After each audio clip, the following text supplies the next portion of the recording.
Hello, and welcome to another edition of the Archer Point Retail Video Blog Series. This is part 4 of a series of short blogs that address how discounts are applied at the point of sale. In part 1 of the series, we showed the basics of a cashier giving discretionary line and total discounts at the POS. Part 2 explained a few ways to limit discounts that a cashier can give. In part 3, we explored ways to capture a reason for why the cashier gave the discretionary discount. In this blog, we will show how manual line and total discounts behave when they are used on the same order, and show some calculation choices that can be made.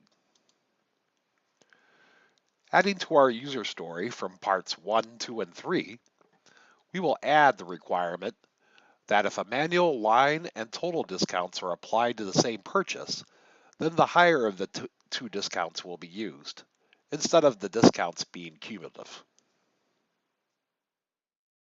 Now let's go through some examples of what happens when both line and total discounts are both specified in the same cart.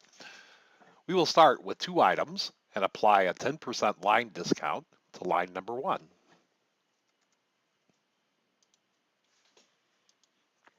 As expected, we've discounted the $30 item by $3 for a net price of $27.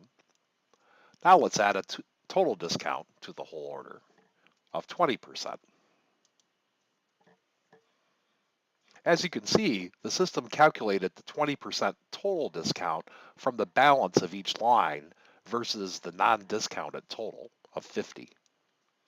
Looking at the math behind this, you can see that we have an original price of $30 with a $3 line discount for a $27 price, and then we applied the 20% total discount, which was 20% of the remaining $27 for $5.40, and ended up with a final price for line 1 of $21.60.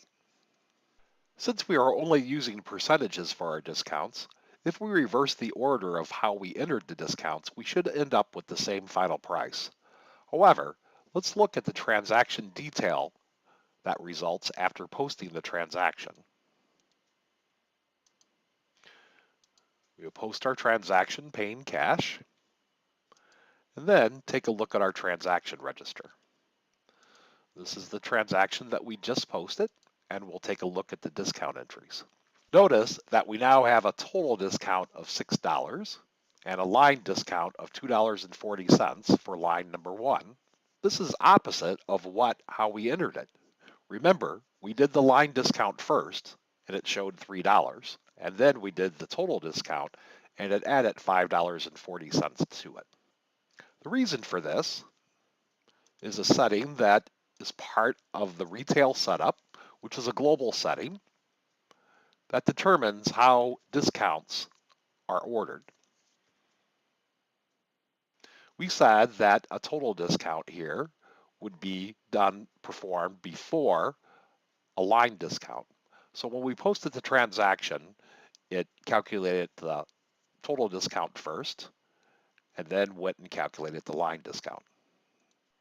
If we look at the math of this reverse order, in other words, how the system calculated it when it was posted, we see our $30 original price and a $6 total discount of our 20%, which leaves a balance of $24 on line 1. We then calculate the line discount of 10% so that it equals $2.40 for a net price of $21.60. Now let's see what happens when we use our line discount amount and total discount amount buttons. We'll start by giving this order a total discount amount of $10. And you can see that it calculated it. One thing to note, that it allocated it based on the price of each line. So it essentially gave 6 of the $10 to line number 1 and 4 of the $10 to line number 2.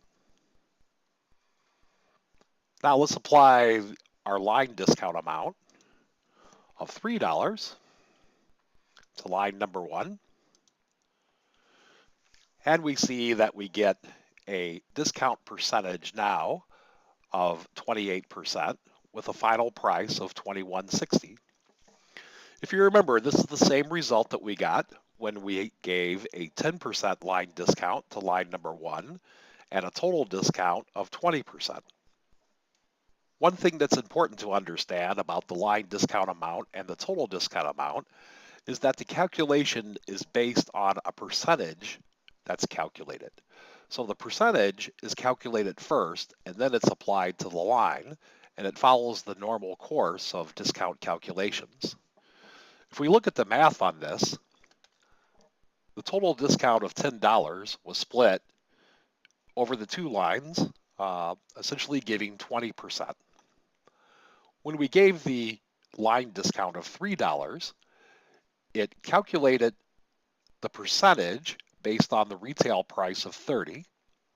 Then it started with the $24 of line 1 from the result from the total discount. So the $24 yielded a discount amount of $2.40 and a final price of $21.60. So far, we have seen the interaction of manual line and total discounts to be cumulative. In other words, applying the second of the two discounts adds discount to the first. And it does so by calculating the second discount based on the line amount that was calculated by the first discount. Recall, however, in our user requirements that we want to use the higher of the two and for them not to be cumulative. To achieve this, we need to make a global setting of the behavior of the manual, line, and total discounts, and this can be accomplished on the Retail Setup page. You can see these two fields, line discount manual functions and line discount or total discount manual functions, and they are set to the sum setting, which explains why our discounts were adding together. We, however, want them to be the highest setting, and we also need to make sure that the sequences are equal for this to work. Starting with the same transaction, we'll now apply a line discount of 10% to line number 1. And as before, we've got a $3 discount with an ending price of $27. We'll now apply a total discount of 20%, which is higher than the 10% discount. Notice how the discount is now changed and only the total discount is being used since it is the higher discount. And we have achieved the $10 total discount, but ignored the 10% line discount of $3. Thanks for watching, and stay tuned for part 5 of the manual discount series, where we show some additional ways to customize the workflow of manual discounts, while at the same time providing consistency in how they are applied.